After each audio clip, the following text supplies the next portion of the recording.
आज का हमारा टॉपिक है रिलेशंस। आज हम रिलेशंस और उसकी टाइप्स पढ़ेंगे। Hello friends, in today's video we shall learn about relations. सबसे पहले देखते हैं रिलेशन की डेफिनेशन। डेफिनेशन में हम लिख सकते हैं late A and B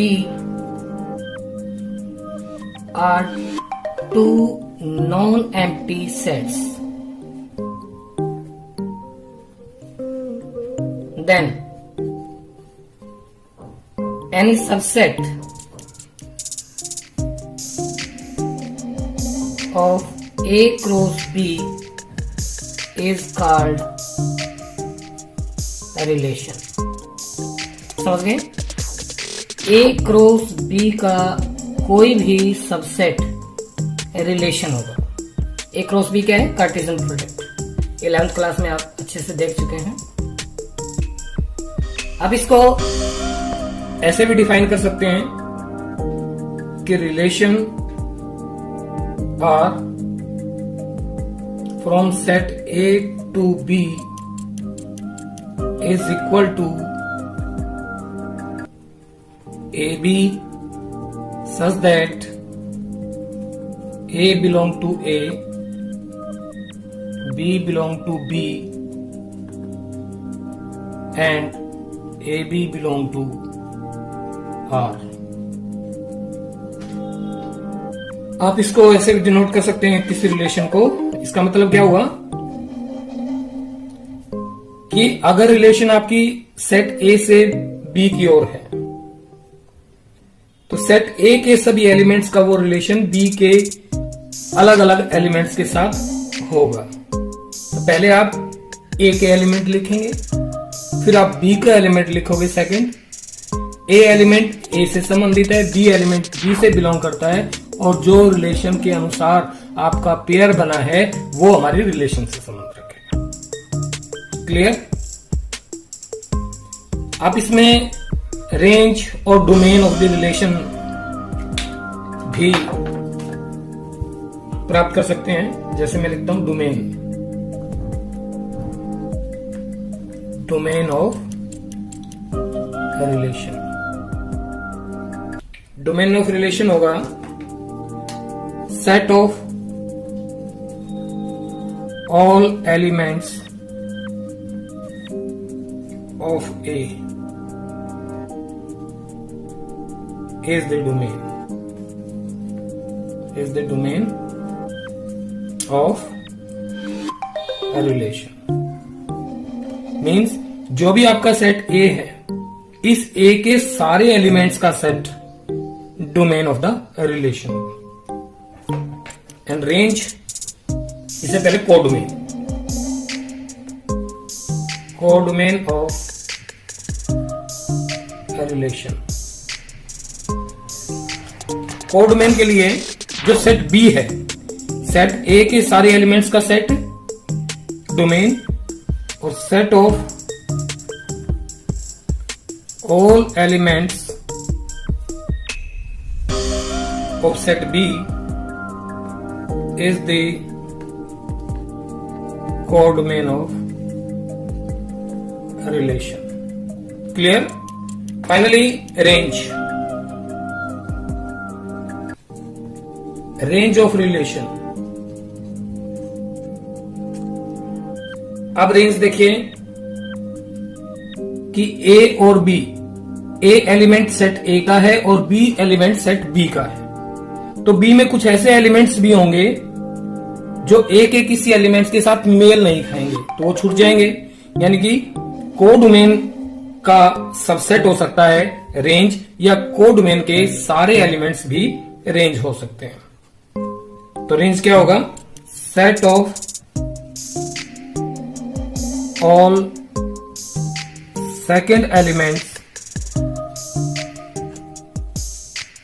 of a relation is range of the relation अब आपने देख लिया कि जो रेंज होगा वो कोडोमेन का सेट होगा, यानी कि range is either equal to or a subset of codomain. Clear? ये रिलेशन से संबंधित डोमेन, कोडोमेन और रेंज आपकी होगी है. Now we move to types of relation. Okay, तो टाइप ऑफ रिलेशन में सबसे पहले आइडेंटिटी रिलेशन. नंबर डाल लेते हैं. Number 1, identity relation. A relation R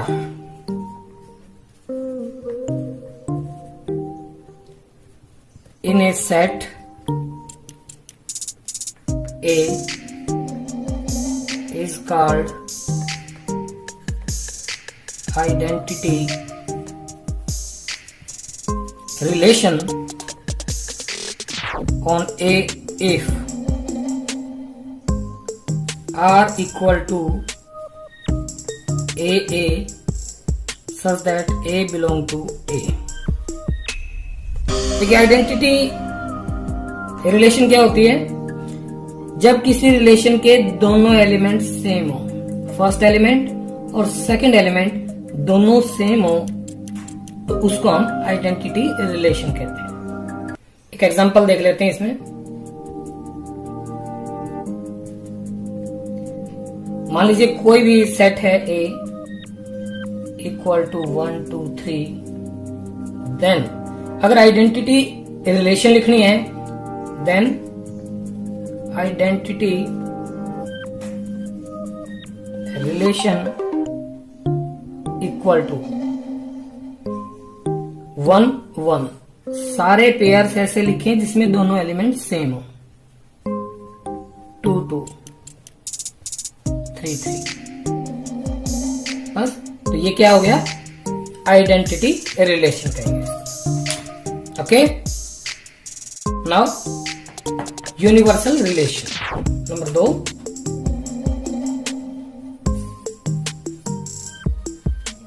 universal relation. A relation R in a set A is called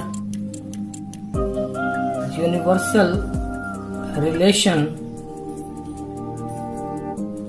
on A if each element of A is related to every element of A.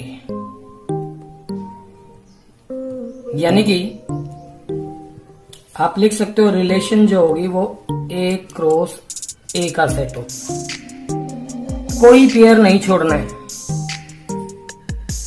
अब अगर ये relation A to B होती तो A का हर element B के हर element से associated करना था. अब हम रिलेशन किसी एक सेट पर लेकर के चल रहे हैं. तो for example if A equal to 1 2 3, then relation 1 1 1 2 1 3. यानी कि फर्स्ट एलिमेंट फर्स्ट के साथ ही, क्योंकि A टू A है, फर्स्ट सेकंड के साथ, फर्स्ट थर्ड के साथ, फिर सेकंड फर्स्ट के साथ, सेकंड सेकंड के साथ, सेकंड थर्ड के साथ, यानी कि फिर 2 से 2 1 2 2 2 3. देन थर्ड एलिमेंट को लेकर के 3 1 3 2 3 3. तो ये जो रिलेशन मिली आपको, it is called universal relation. और यूनिवर्सल रिलेशन एक तरह से कार्टेशियन प्रोडक्ट ही होता है पूरा. Clear? Okay. And the next one, that is third, is empty relation.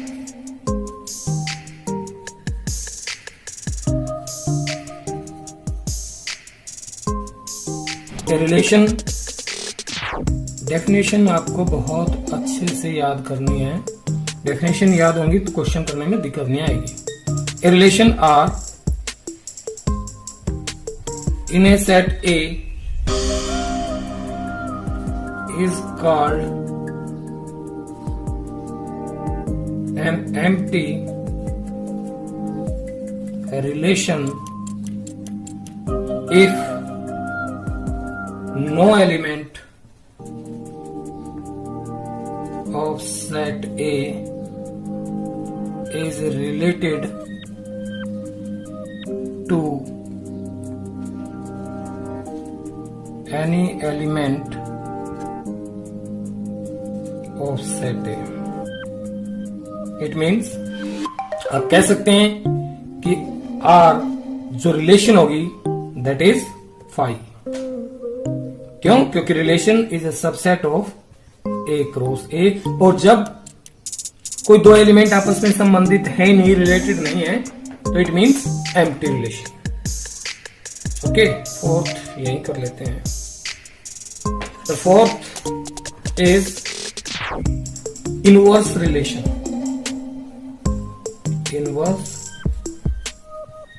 Relation, मान लेते कोई रिलेशन है set A to B, let R be a relation from set A to B such that R equal to A B,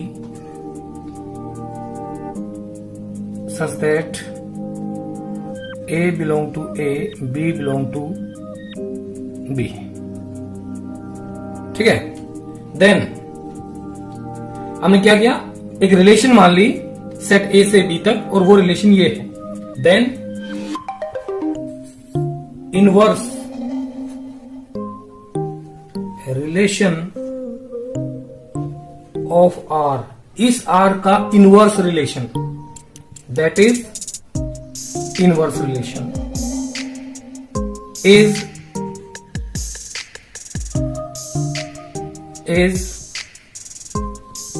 defined as inverse relation of R equal to BA such that B belong to B and A belong to A, और ये relation होगी from B to A। Okay, then what is inverse relation? एक relation given है R equal to AB, इस AB के elements को interchange कर दो, मीन्स नई रिलेशन मिलेगी आपको B टू A में BA। अब ये रिलेशन कहां थी? From set A to B, तो इनवर्स जब लिखेंगे तो ये चेंज हो जाएगा B टू A में, और रिलेशन AB से चेंज हो जाएगी BA में, तो इसको क्या कहेंगे? Inverse relation. Okay, now the next one is very important, reflexive relation.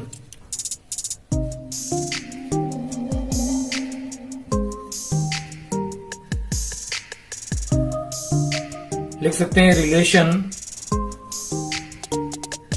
R on a non-empty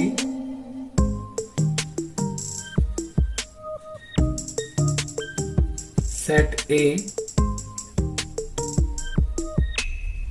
is reflexive if AA belong to R for every A belong to A। एक तरह से ये दोनों आइडेंटिटी रिलेशन को follow कर रहे हैं, तो ऐसे पेयर्स जो रिलेशन में हो तो उस रिलेशन को रिफ्लेक्सिव रिलेशन कहते हैं। तो next it is 6 symmetric relation. A relation R on a non-empty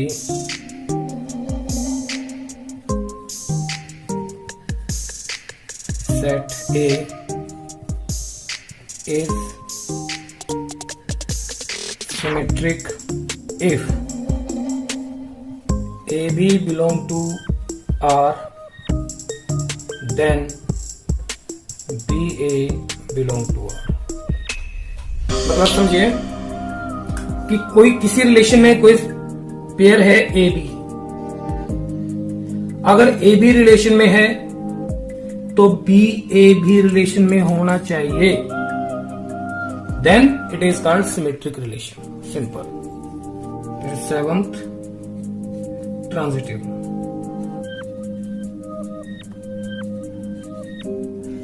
transitive relation,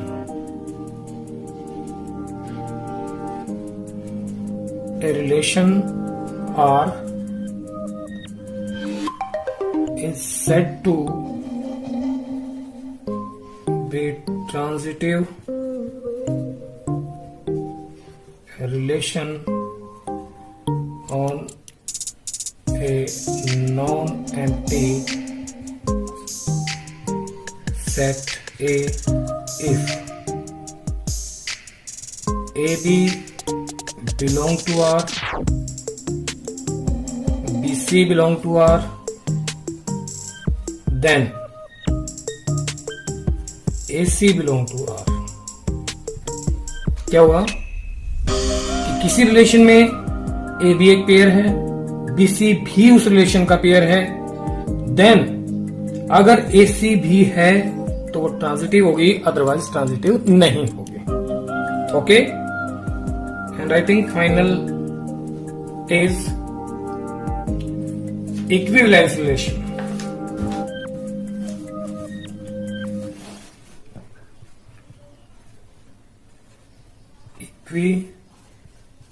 Equivalence relation, a relation is said to be equivalence if it is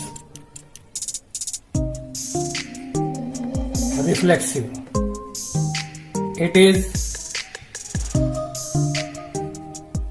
symmetric and transitive। किसी relation को equivalence relation कहेंगे आप अगर वो reflexive है, symmetric है और transitive है। जो डेफिनेशंस हमने अभी सीखी थी वो तीनों हैं, तो वो इक्विवेलेंस रिलेशन होगी। क्लियर? Thank you. अगर आपको यह वीडियो पसंद आई है तो चैनल को लाइक करें, शेयर करें और सब्सक्राइब करें।